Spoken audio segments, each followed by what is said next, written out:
Today we're diving into 6 absolute bangers I should have watched ages ago, but procrastination won. These are the anime that slapped me emotionally, spiritually, and academically the moment I finally pressed play. Let's fix my regrets together. Kicking off with number 6, Mob Psycho 100. Look, I don't know who lied to me and said Mob Psycho 100 was just another comedy action anime, but I want their Wi-Fi disconnected. This show is what happens when someone mixes pure chaos energy, deep emotional storytelling, and a bowl-cut protagonist who looks like he does homework for fun, yet hits harder than half the shonen greats. Right from episode 1, Mob feels like every quiet kid in class who turns out to have secret god-tier powers. And the funny thing?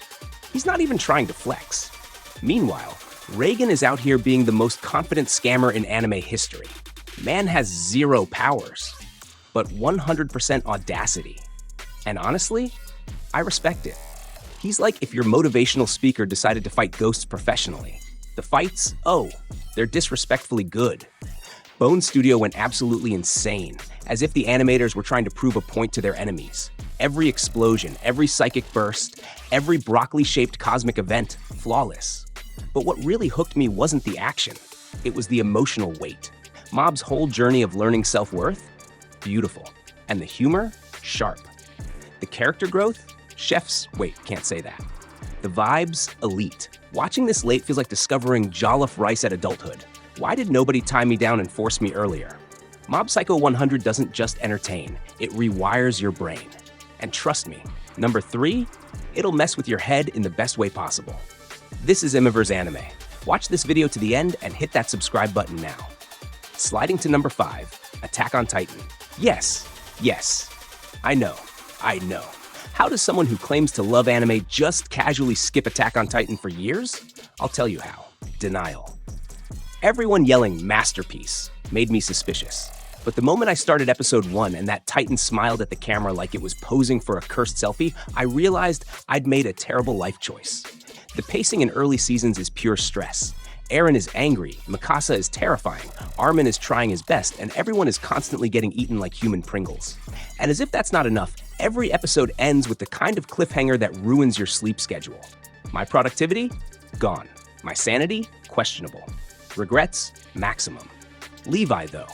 The man moves like gravity is optional. Every time he fights, the animation quality suddenly triples like Mappa and Wit both said, "Okay, stop everything, it's Levi time." Meanwhile, Titans are out here looking like naked toddlers with mortgage problems, and I'm supposed to take them seriously? But somehow it works, and the plot twists. Oh my days.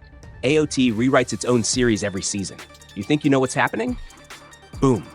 New information. Boom. Somebody lying. Boom. Entire worldview shattered. Watching it late meant I didn't wait years between seasons, but it also meant binge-induced emotional damage. Would I do it again? Absolutely. Landing on number 4, Demon Slayer. I avoided Demon Slayer because everyone said, bro, the animation is crazy, and I thought, okay, but is the story good? Let me humble myself. The animation is so insane that it doesn't matter.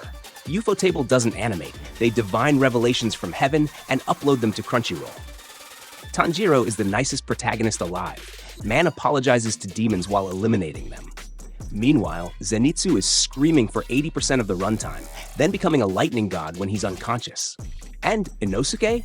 My guy is fighting in a boar mask with the energy of someone who drinks energy drinks for breakfast.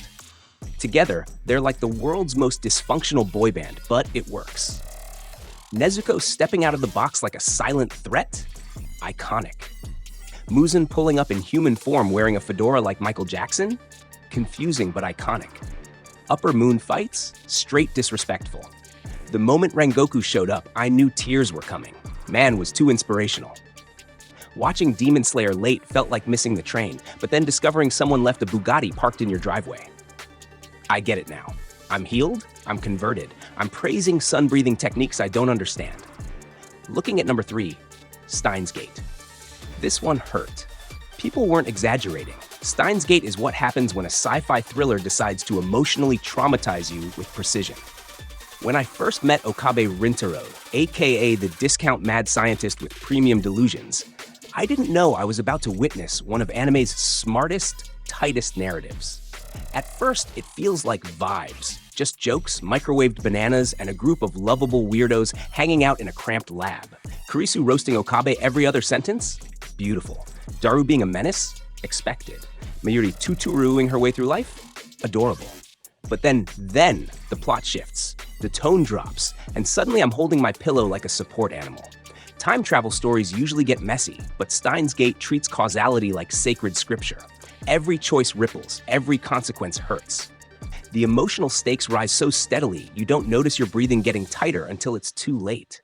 And when things finally break, oh, it's pain, it's stress, it's obsession-level binging. Watching this late means avoiding spoilers, but it also means missing years of people screaming about the show. Now I understand the screams. This anime is a psychological chokehold with jokes sprinkled on top. And yes, number 3 absolutely messed with my head in the best way possible. Sliding into number 2, Your Lie in April. Why didn't anybody warn me properly? People said, it's emotional, but that's like calling soda slightly fizzy. No. This anime is a full-season heartbreak delivery system, wrapped in music so beautiful it should be illegal. Kosei is one of the best-written, emotionally damaged protagonists I've seen. The boy hears a piano and gets PTSD like he's being personally attacked by Beethoven's ghost. Meanwhile, Kaori enters the story like a walking burst of sunlight, dragging him, the plot, and my feelings out of darkness.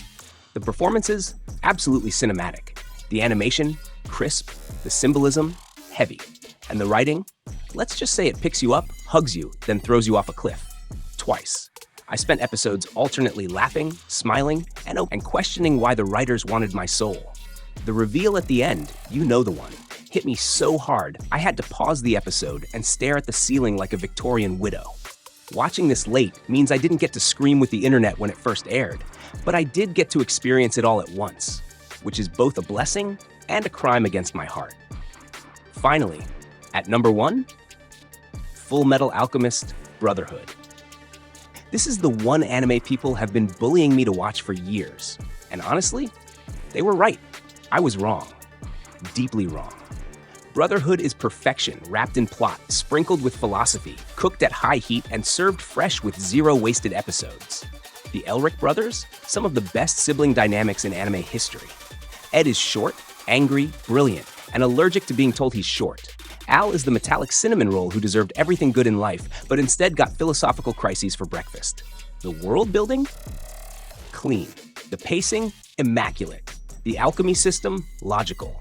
The villains? Oh, they're cooking. The homunculi each represent deadly sins, but honestly, Pride was out here showing levels nobody asked for. And Father? Man looks like he's tired of everything, including his own plotline. Every emotional beat lands, every twist is earned. The politics go deeper than expected. And the final battle? I need a moment. Watching this late means missing the hype wave, but also getting the luxury of binging without waiting. Easily one of the greatest anime ever created. And yes, I regret every year I didn't watch it. And that's the full list of anime I should have watched way earlier, but better late than never, right? Tell me which one you regret sleeping on. Drop your own recommendations. And hit that like button if this list called you out. Subscribe for more chaotic anime breakdowns. I drop new videos faster than anime trauma hits.